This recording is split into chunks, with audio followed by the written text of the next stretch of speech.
My name is Patrick Rowland, and I'm doing my video for PE about bowling, and I'm at the Alexandria Lanes, and I'm going to teach you all you need to know about bowling. I'm taking you to the underground bowling alley.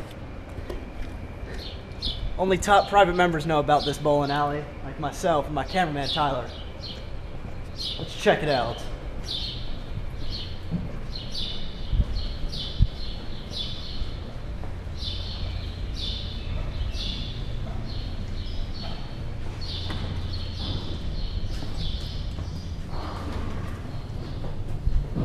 Okay, well, it looks like it's like it's closed, maybe. Go to the right.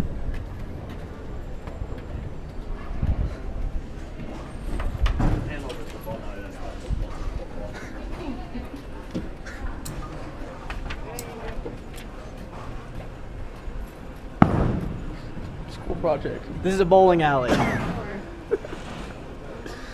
We're here. Alright, we're going to talk about equipment first. Everyone gets a pair of bowling shoes when you come to the bowling alleys because they slide on the hardwood floors and they don't scuff up the floors, and they're just all around good shoes for bowling, and they're pretty stylish if you ask me. Now I'm going to show you over here the bowling balls. They range from 6 to 16 pounds, and just choose the ball determining how heavy it is or how light it is, and just which one's perfect and comfortable for you. So let's go look at some bowling balls. They all are in different colors, and they're nice and neon and bright to have a nice fun experience bowling, or if you're in cosmic bowling, which is when the whole bowling alley is No. Now we're at the bowling alley and we have our proper shoes. We need bowling balls. Bowling balls range from weight 6 to 16.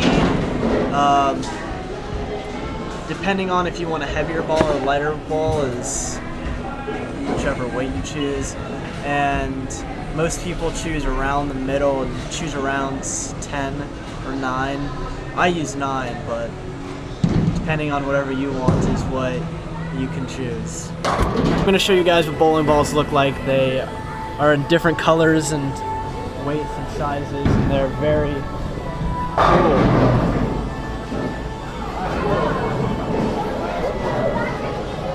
This is the one I use.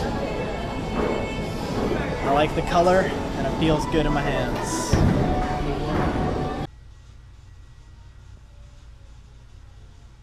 Now I'm going to tell you about the proper grip for holding a bowling ball. You're going to hold it like this.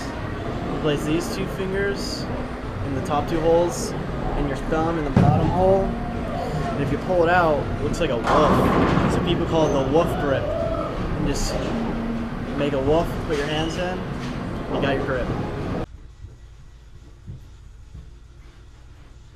So for your stance, you're going to want to start with your feet on these lines, on the dots, and you're gonna hold the ball in the woof grip, one hand on the side like this, right in front of your face, looking down at the bowling pins and visually aiming where you want to put the ball. So when you aim your bowling ball, you're gonna aim it on the lines right down about a quarter of the way down the lane, and depending on what pins you have knocked down is where you're going to want to line up your ball on the arrow to try and get it in contact with all the pins. So when you release your bowling ball, you're going to want to take your 4-step approach and then release the ball just like so, and let the ball smoothly come off your fingers, go down to the lane.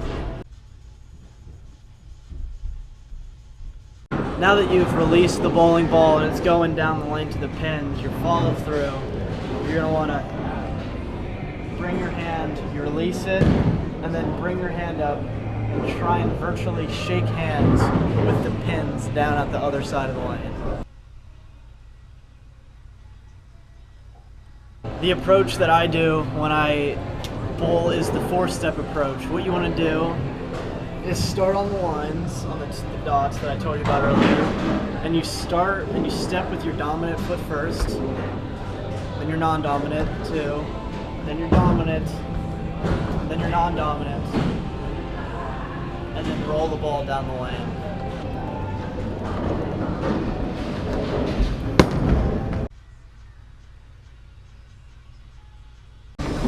A foul is when you step over this black line.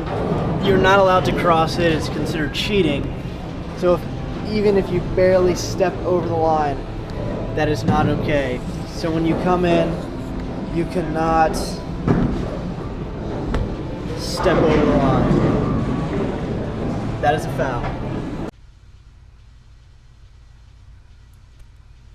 Now I'm going to talk to you about scorekeeping. Scorekeeping is how you keep score in bowling. The highest score there is a 300, and the lowest is 0, but it's kind of hard to get a 0. There are 10 frames per game, and this is an example score sheet. And this guy did pretty well. He got strikes and spares on everyone but 2. And how you keep score is whatever you hit first. See, this guy hit a strike first. And if you hit a strike, what happens is the total score of your next 2 balls plus 10. So since he got a strike, that'd be 10 plus 9 plus 1 because he knocked the other one down for a spare. So 10 plus 10 is 20. For his second turn, how his score total up was, he got 10 because he knocked all of them down, 9 plus 1, but he got a spare, and the rule with a spare is you add 10 plus the amount of balls or pins you hit down on your next frame. And since he hit 5 down, you do 10 plus 5, which is 15, and you add 15 to 20, and that's the score of your second frame, and you just keep doing the same thing. And when you get to the 10th frame, if you hit a spare or a strike, then you get another roll. So you can potentially get 3 rolls in frame 10, where you normally just get 2 rolls in frames 1 through 9. This, for a strike, you mark an X, and for a spare, you mark a dash, and that's how people know if you got a strike or if you got a spare. Now you're gonna see a live demonstration from a real bowling pro myself.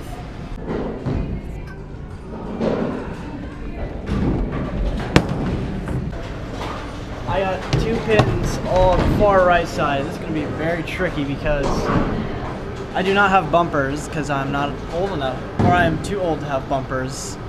And it's just gonna be pretty tricky to get the ball going straight down and hit these 2 pins, but we'll see if I can do it.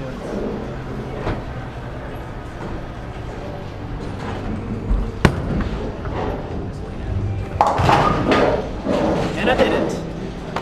And like I said earlier, with the 10th, that was just the 10th frame, and since I hit a spare, I get 1 more ball. So hopefully I get a strike and get 10 points, but we'll see what happens.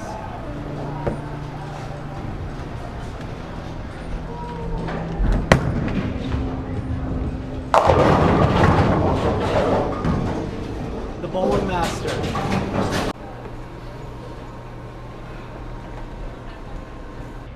Hope you guys learned a lot about bowling. I know I sure did. I had a great time at the Alexandria Lanes here in Fairfax County, and I recommend all you guys watching this to go out and play bowling. Hope you had a fun time watching, learned some good tips. Go out, have a great time bowling, and I'll see you at the lanes.